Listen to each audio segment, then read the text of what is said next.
Oh, hello. Hello. Okay, I'm sorry, I didn't hear you. Hello.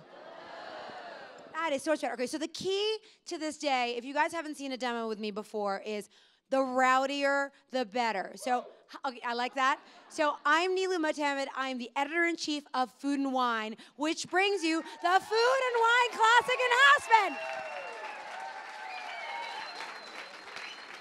Okay, so I like that. That's good. And you know, these people next door, yeah, okay, yeah, let's show them how much fun we're having before Graham even gets on stage. Give me another one. Woo! Okay, you guys may be my favorite crowd yet. Okay, so Food and Wine goes back a long way with Graham Elliot. So much so that, hang on, I've got a prop. Wait for it. Oh, yeah. Oh, yeah. Oh, yeah. He hasn't even seen this yet. He's going to be surprised.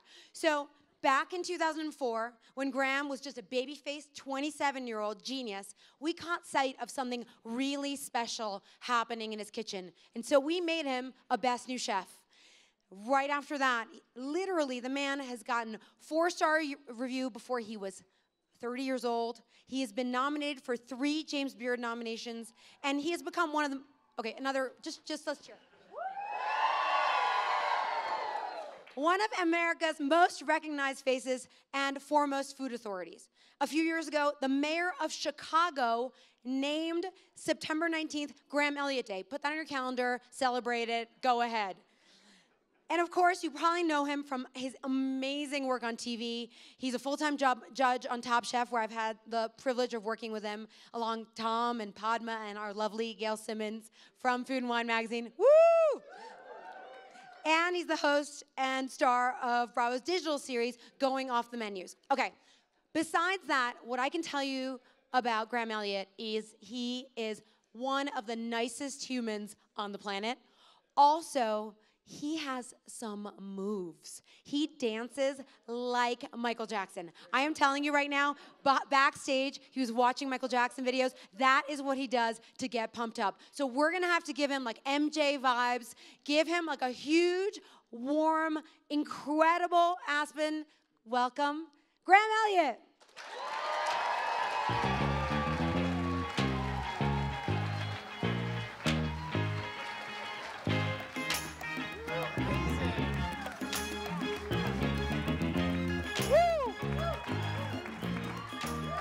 Yeah!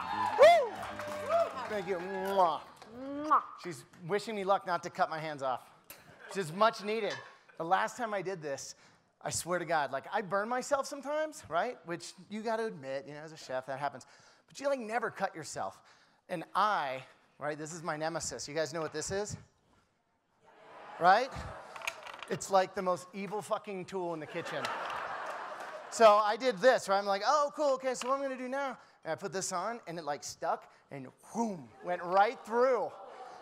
And so what was funny is I was like, oh, so now what I want to do is just kind of, and I held this thing for the next 10 minutes, and I'm left-handed, so I'm like trying to like cook like I'm from another planet. But anyway, then I went off stage, tried to be tough, and like 6 hours later, I had to go and get like 8 stitches. So, alas. But see, we're honest, right? This is therapeutic. I share with you. So I'm Graham. Who are you? All right, so at the count of 3, 1, 2, 3, and then do it. I want you all to like scream out your names. All right? So 1, 2, 3. Yeah!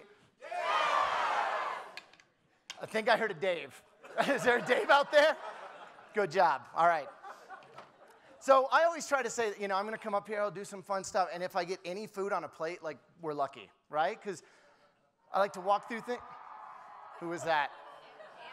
It's the best money I ever spent. They're cheering for me. That was 20 bucks. No, so basically, I always think this, right? You're not in a kitchen, we're not on a TV set, any of that kind of stuff. There's no barrier between us. We are all just hanging out, talking, so like shout things out, if you have questions, comments, any of that kind of stuff. And then I'll walk through what we're gonna do. So I am from the city of Chicago. Woo. And I haven't been shot yet, which is amazing, which is an amazing statistic. So, see, they're laughing again. All right, so in Chicago, we got a couple dishes, right? But here's the thing, it's not like where you got San Fran or California, and it's, oh, it's nice, it's healthy, it's light. You know, what is the carrot feeling today as we shave him? That kind of stuff. And it's not like big East Coast tough guy stuff, you know, like giant steaks from the Midwest. Like, we have like super fatty, heavy food, you know? And it's like own it. That's what it is. So I'm doing a signature dog, right? The Chicago hot dog, which is kind of called like dragging it through the garden. So usually you have like, you know, some onion, a little relish, tomato. You never put ketchup on, things like that, right? It's gross. It's horrible. And then one of my least favorite dishes, which is deep dish pizza, which, what? You guys like deep dish pizza? Then you know nothing about food, and I am going to judge you. No, I think Jon Stewart said it best. He's like, I don't know whether to eat it or throw a fucking quarter in it and make a wish. Because it's like a big cauldron of just, it's like soupy lasagna and a crust. So I'm going to try to make my version of it. And what's fun is the way that I always cook is just kind of however I feel at any given moment. So when Food and Wine was like, oh, what kind of demo do you want to do? It's like, I don't know, Sinatra sang My Kind of Town. I'll do My Kind of Food. We'll do like Chicago thing. So I've never made any of this stuff before. So again, you don't get to taste it, luckily. So, but no matter what, I'm going to say it tastes incredible. So, but hopefully it looks good and you guys play along. Good? Awesome? Okay. All right, so we'll get started. I guess the first thing I'm going to do is, instead of relish and like the pickled peppers, I'm going to just make my own little pickle mix. So who here makes their own pickles?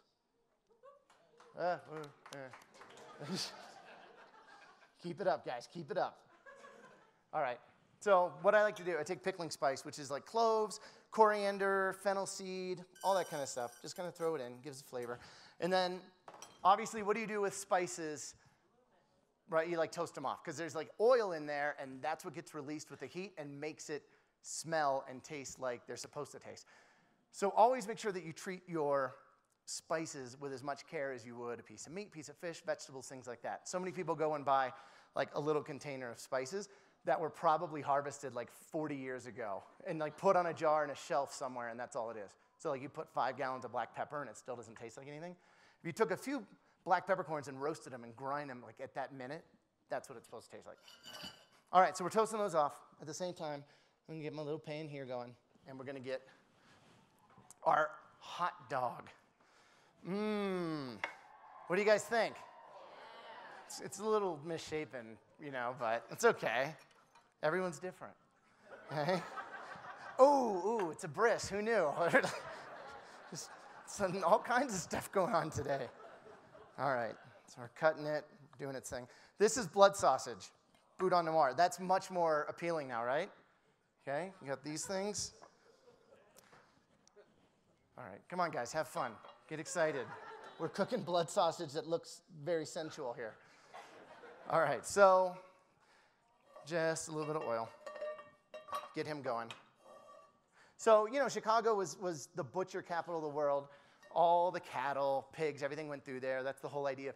Use everything but the oink. So we're taking this, and you've got delicious spice blend, but also you've got the pork and all the blood that helps naturally thicken it. So that's why we're paying homage to that whole history of Chicago. Did you guys ever read The Jungle by Upton Sinclair? Right? This probably has like some dude's leg blended into it, you know, if we're looking like 100 years ago, which really adds a lot of flavor. So, okay, so we got that. Now I'm going to add some sugar, water, and vinegar. Stand back. Sugar, water is in the pitcher. This looks like Aladdin, right? Like, all right, so if you had one wish, what would it be? What would your wish be? Dave.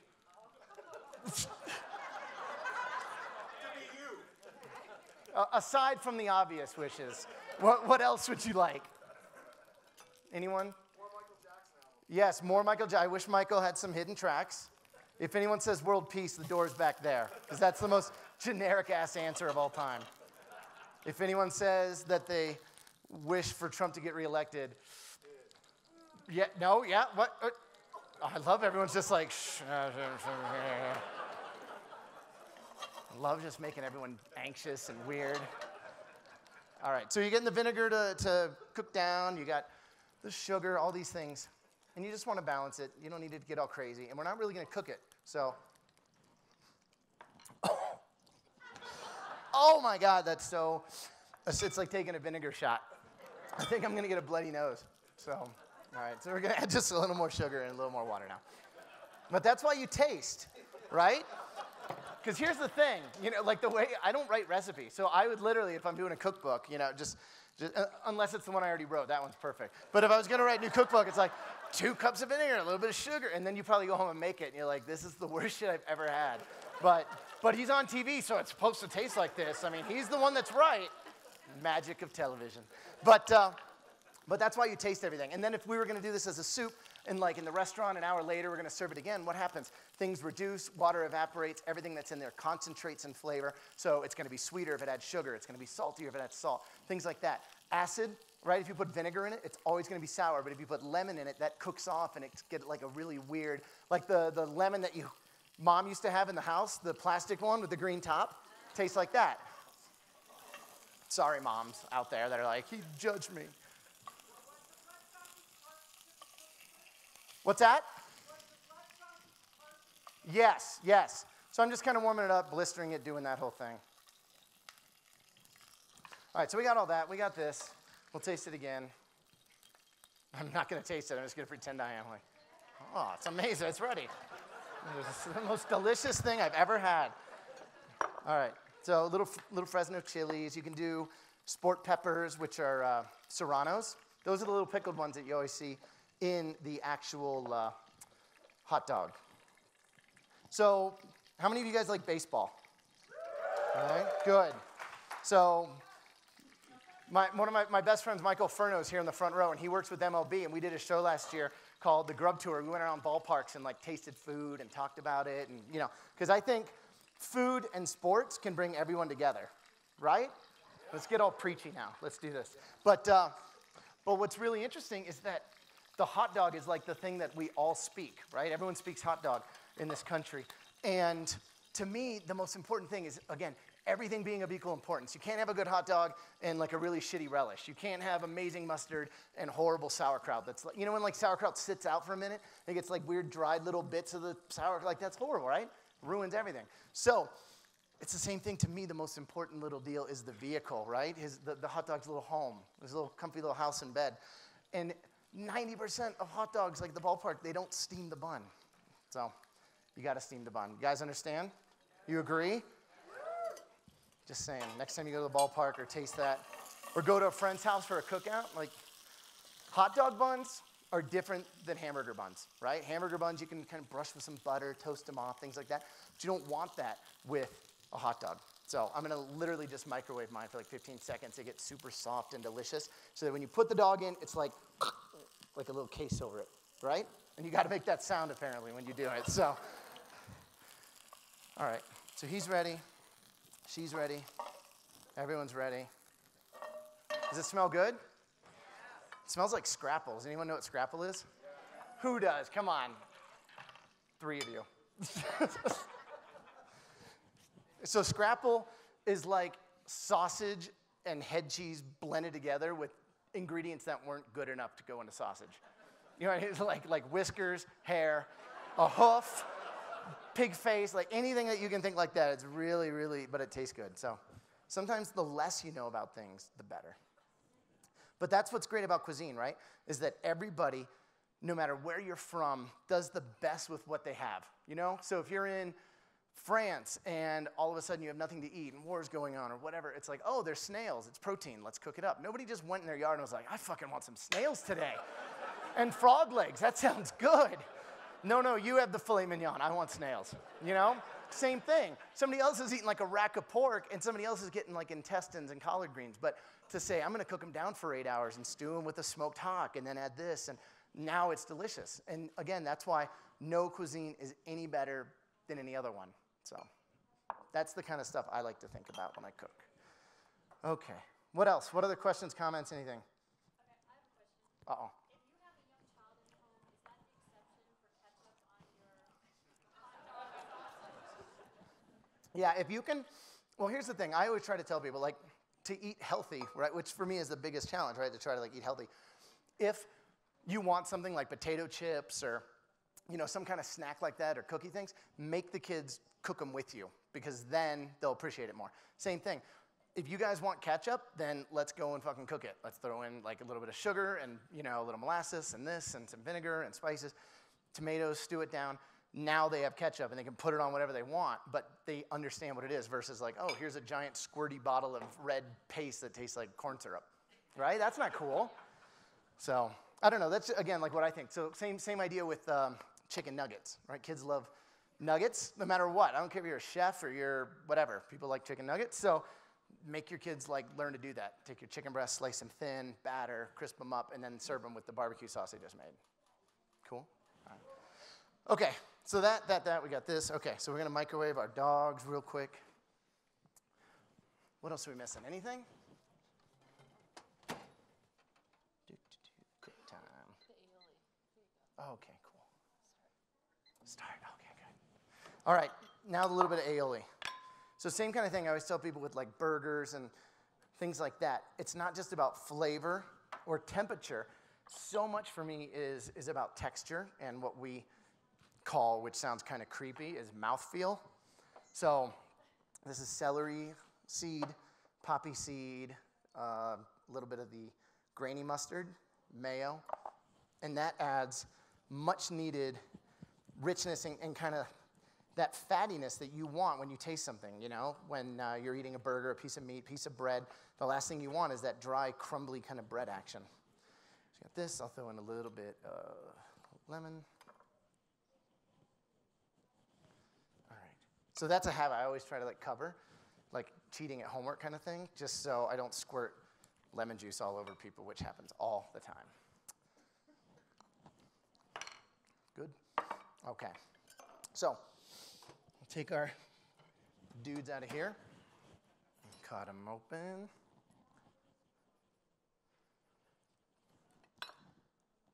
Gonna get them open. Then I'm gonna scoop out some of this filling here.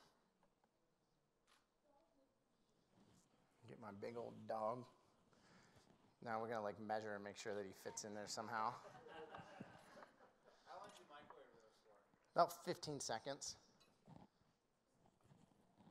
With or without the poppy seeds? I'm a poppy seed guy, so what I was just doing was mixing the poppy seed into the aioli. And so I've got this guy now, and I've got my nice warm pickled little veg. So I'll take this out and let it sit here for 1 sec. Why is it so fucking quiet in here? You guys are like creeping me out. Like I'm gonna look up and there's 3 of you left. Like everyone else bolted to like the fucking comedy show over there. It's like, it'd be different if it was like 7 a.m., but it's like 3:45. Everyone here should be wasted, partying, high, or whatever they do in Colorado. All right, so we'll throw a little bit of green tomatoes on here. All right, you layer them, make them look all nice and pretty. And go back and top it with some of your veg. Peppers and onions and all those goodies. Hey, how did the garden thing become a Chicago special? I don't know, because when I think of Chicago, I don't think of anyone having a garden or any vegetables or anything healthy. So I really don't know how that came to be. Well, I guess when I think of a Chicago dog, I think of a Thomas green relish. Yes. I think of So that's the idea with the green tomato, which is green and giving it the acid. And then the chilies are pickled and in there, so that's giving the same kind of pickly action. And again, this is just for some of the that looks delicious. richness. Then we can put this guy here. So again, I think the fact that I'd never made that before, I think so many people get intimidated with cooking, and you read recipes and you think you have to follow it a certain way, and oh, what if I add this or don't add that, and it's gonna get messed up. If you just go at it thinking more, I don't know, logically or kind of how physics work and what would balance flavors together, it's so much easier. So, okay, I need a little heat, I need a little sweetness, I need some crunch, I need this, what would I do? And you turn it into something. Like, this could have been, you could have pickled the tomato instead, you could have char roasted the the peppers. You could do any of those things. They're all interchangeable, and not one is any better than the other. So like a carrot could be juiced. It could be pureed into a soup. It could be turned into carrot cake. It could be roasted, pickled, shaved into a salad. And it all tastes like carrot, just in different ways. So, all right. Now we're moving on to the next one. So this one is the deep dish deal. So first thing I'm going to do is, what components do you think we need for a deep dish pizza? Tomatoes, cheese, yeah, okay. Tomatoes, cheese, the crust, and I'm going to throw in a little bit of Italian sausage, right? Because you can go like pepperoni side, whatever. So that's what I'm going to start with. I'm not going to use tongs, though.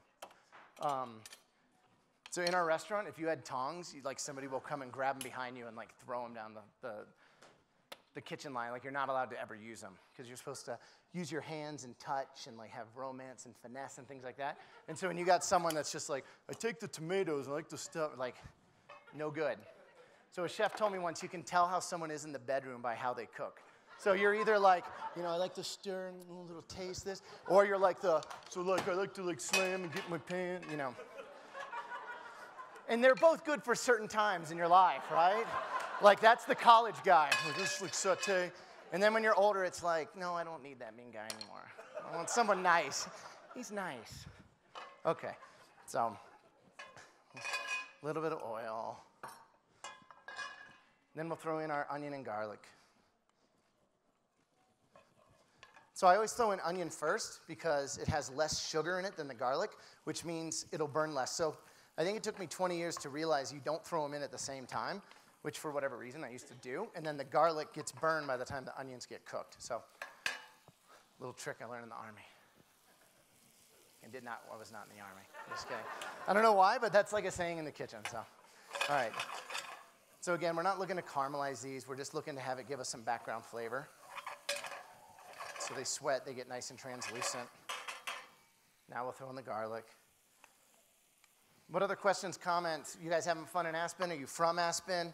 Are you drunk? Are you tired? Are you feeling okay? Did you leave your kids behind and you're worried because grandma's watching them and grandma's drunk and hitting the bottle? Kids are fine. Kids are fine right now. They're okay. They're sleeping. It's 2 in the afternoon. He's 13. He's fine. All right, get this. No, I don't. I don't like it. I think it's like kitschy, but I mean, like New York pizza is amazing, right? Take it, fold it, eat like. So that's again where I stand, and I'm from Chicago, so I'm allowed to say that. But I do get shit on by people, just like I live on the South Side and I'm a Cubs fan. Same thing. Nobody trusts me. So, I love baseball. I love baseball cards because I'm a nerd. So, again, don't judge me. It's okay. All right, what else? What music do you guys listen to? Is anyone going to the Spasmatic show? 3 of you? Fucking, it's going to be an awesome show. Can't wait. It's like when you go to a Reds game, there's 6 people that do the wave. Right there. I love the Reds. I love this. I do. We were there. And we went, and some of the players were even complaining, like, yeah, usually, you know, the crowd is like the 10th player. But here, it's, you know, there's no one that comes. So it's sad. Sad. Do you seem to like baseball? Do you seem to like sausage? So do you have a preference when you watch the Brewers games as to which sausage wins? Oh, when I watched I went to my first Brewers game last year. It was really fun, but they had the dome shut and everything, so I don't know. I know. You know what's weird? Side question is when you go and see the Diamondbacks, and it's like 430 degrees outside in the middle of the desert, and it's like 72 in there. Like somebody's wearing a scarf, and you're just, this is so weird. So, I don't know. But anyway, I digress. What were we saying? Sausage, our favorite sausage that runs around the thing. It's usually whoever's got the best mustache is the one I go with. Oh, it came out. Okay, so now I'm going to take some of my tomatoes, throw them on here. Olive oil.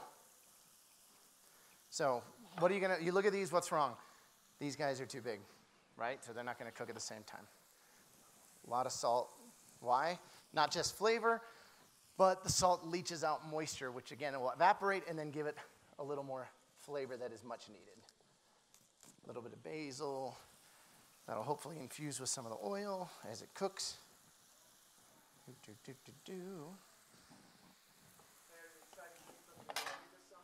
Cooking what?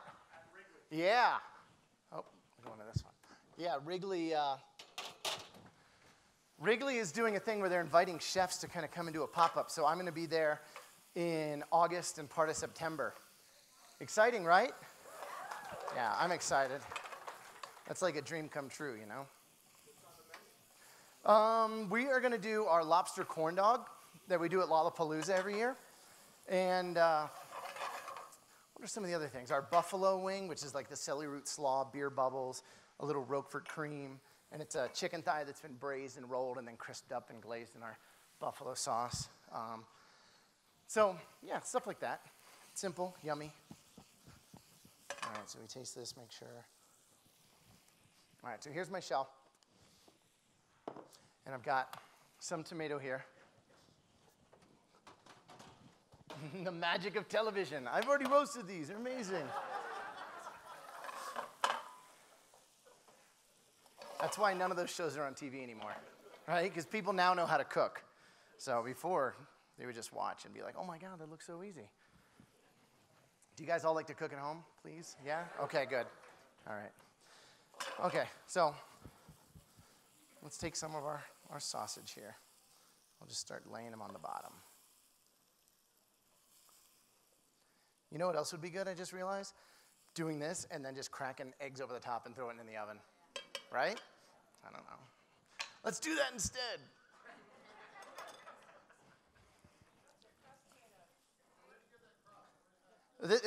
Shh, don't ask about the crust. Just go with it. It's like in the movie where it's like a montage and all of a sudden it's at the end. It's like, it's done. You missed the part where I made the crust. See, I'm an idea man. I'm not the guy that makes that stuff. No, there's actually, I didn't buy it. Goddamn, no. Found it in the back off of like, you know, Jonathan Waxman's cart. So like, later on he'll do a demo and be like, I believe that there was a crust earlier. And reminds me of the time in Spain in '73. I backpacked through the mountains looking for a crust. All right, so I'm gonna do a little taleggio. Lay it on. Is there any other one besides Rocky IV? Right? It's incredible. The Revenge of the Nerds is good too. What else? Oh, Real Genius. Remember the Real Genius when they're like making the bomb or the ray gun? It keeps getting messed up, and so we love '80s movies. This is taleggio. You guys are like serious. Usually nobody even asks what we're making. They're just like, tell me about Gordon Ramsay. Is he really mean? Does he beat you up? Oh, you're cooking too? Oh, that's cool. Like, so.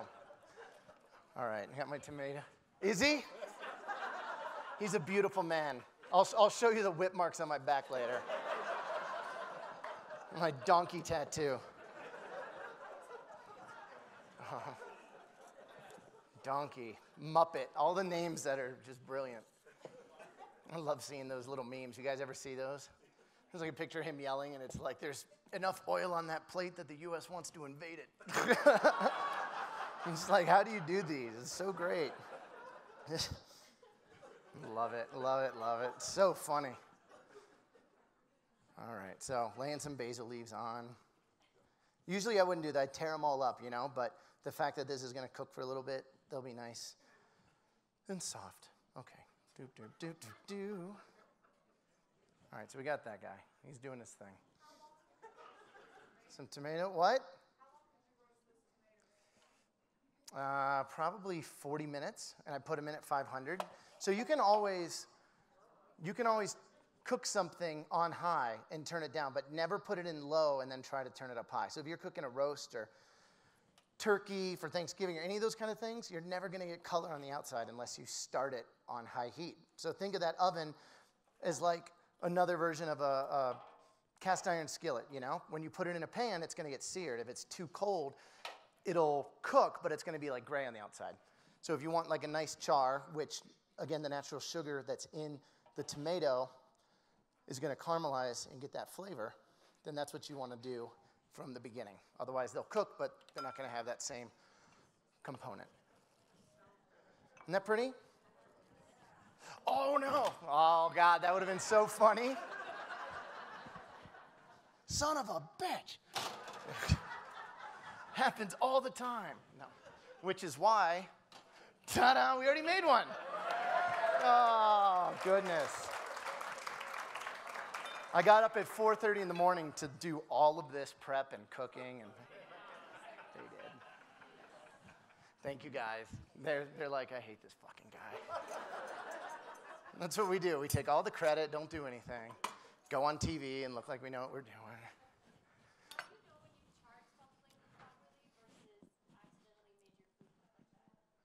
Accidentally look good? Accidentally burned it? Well, I mean, I guess to me, burning isn't so much the look, it's the taste. So when anything is burned, it's generally the sugar that's in there, whether it's a piece of meat and it's in the muscle and that chars. Sometimes the flavor's okay. If it's a piece of ribeye this big and the outside has that, it'll blend, it'll still work okay. If it's something small and it's absolutely fried and burned and black, then every bite you get is gonna have a ton of that in there. And like, you do not want that flavor, so you gotta start again. The biggest culprit for me is always garlic. Again, you start something, risotto, you're making everything, and it starts getting too brown. Like, everything you taste in that whole deal will taste like it. So you gotta like absolutely toss it out and start over. Okay, let's do this. Oh my God. What are we gonna do? It's like triage, sir, like, I need all four of it, it's all at one time. It's like pallbearers for pizza.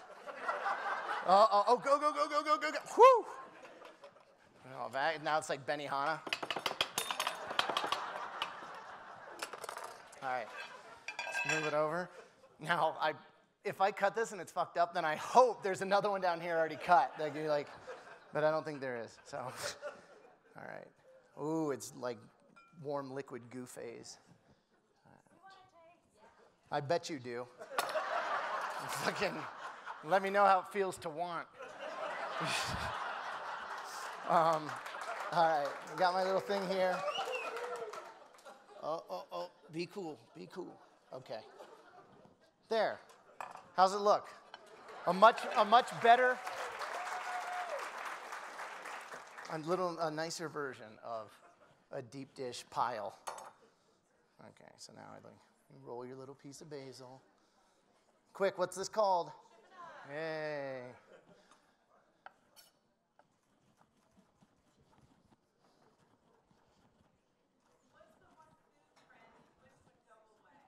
The whole idea of trends in general. And no, I'm not being a smart ass. I'm just like a lot of food writers, AKA 19-year-olds that live in their parents' basement. Bloggers. No, those people will be like, what's the newest trend? And you'll say like, I don't know, like kale. And then a week later it's like, kale is so out. We hate kale. So I don't really buy into any of that stuff. I like to just cook based on how I feel. And then hopefully through television or demos or just talking to everyone, you get a chance to express how you cook and your philosophy and how and why you make the things you do. And that becomes the trend that you guys go home and say, I want to close my eyes, and I know that it's 80 degrees out, and this is in season, and it's spring, so asparagus, green garlic, some favas, maybe some of this and that, and that's like what you do, versus I read in some cool article that Filipino food's hot this year. Like, fucking Filipino food's been awesome forever, right? Like, you need somebody to tell you that? Like, okay, anyway, I digress. There we go. There's our little guy.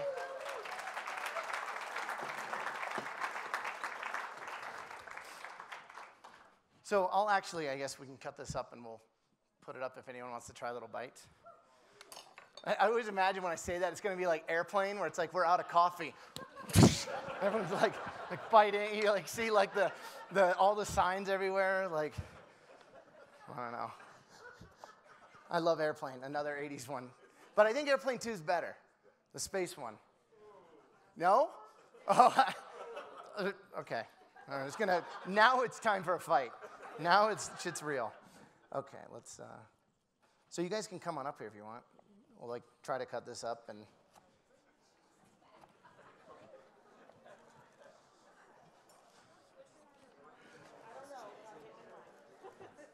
Can you guys help me? Can you guys help me throw them on?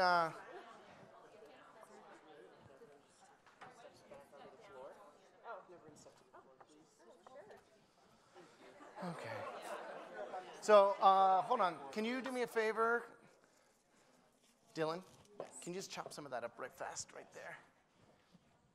Okay. What'd you sprinkle on top? Just a little salt and pepper. So somebody else, chef, if you can just help me like lay some of these out. No, it's actually from Seattle. Woo! Yeah, I'm gonna just like kind of cut these in half there. Son of a! Start bringing the cooks up two at a time. Let's get this. Someone's gonna reach in there for it, I bet.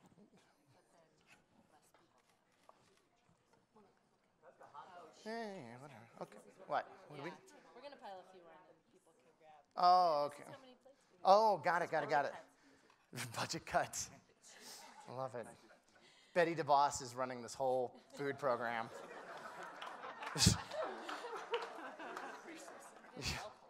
We don't need any food, but we do need Jesus in school. Oh my God. Too soon?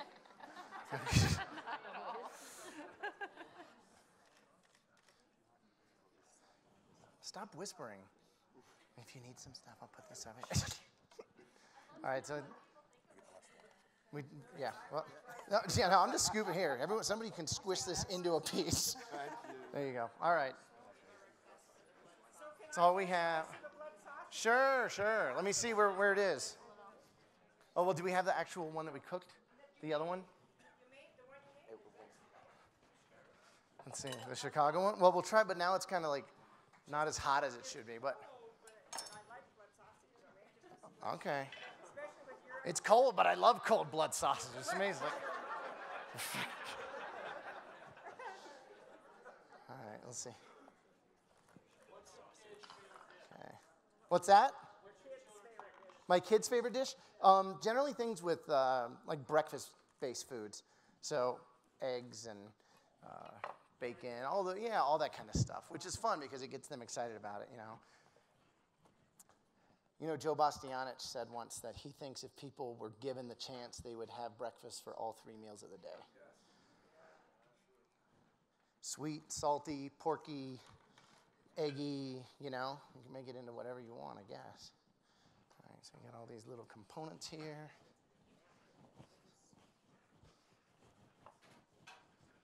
So here's little bites of this guy, I guess. Yeah, right? Looks pretty. Who knew? Well, I don't know if we have all the other components for this thing or not, but yeah, it's kind of cold and kind of soggy. Now it's like flaccid. It's like, yeah, don't want to serve that. You're not going to want it.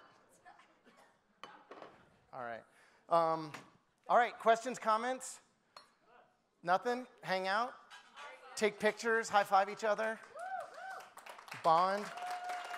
All right. Thank you, guys, and thank you, chefs. Uh-oh. Can you show us some of your dance moves? Oh, you know what? Are you guys around later tonight?